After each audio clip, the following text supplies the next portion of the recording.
Stop making excuses. Gusto mo magkabahay, pero ayaw mo kasi malayo.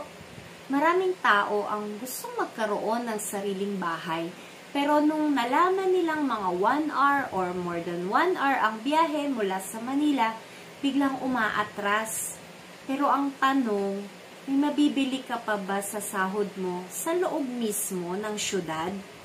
Ang presyo po ng bahay, hindi po yan bumababa.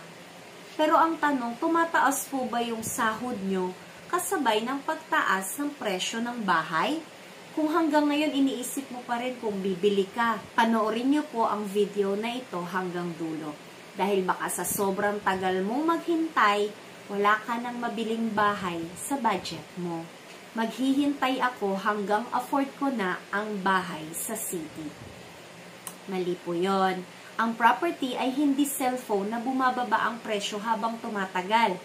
Habang nag-iipon ka, mas bumibigat ang presyo. Gusto ko malapit sa trabaho. May kasiguraduhan ka ba na habang buhay ka magtatrabaho sa location na yan? Paano kung lumipat ka ng trabaho sa ibang syudad? Hindi ko gusto ang location. Kung ang iniisip mo lang ay convenience ngayon, paano naman yung security at stability ng pamilya mo? Mas importante ba sa'yo ang kaunting biyahe kaysa magkaroon ng sarili mong bahay? Hihintayin ko na lang tumaas ang sahod ko. Ang presyo po ng bahay tumataas kada taon. Ang sahod niyo po ba kasing bilis din ng pagtaas ng real estate? Kung hindi, mahiiwanan po kayo ng opportunity. Ayoko mag-commute ng malayo. Kung kaya mong gumising ng maaga para sa trabaho ng boss mo, bakit hindi mo kayang magtiis ng konting biyahe para sa bahay mo mismo? Magre-rent na lang ako.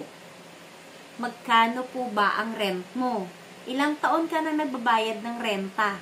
Sa isang dekada, magkano na ang nailabas mo na hindi mo na mababawi?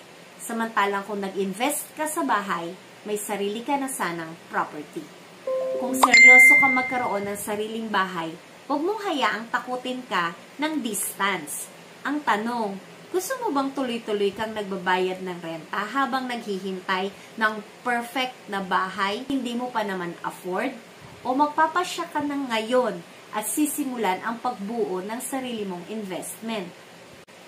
The longer you wait, the harder it gets. Huwag ka pong magpaiwan.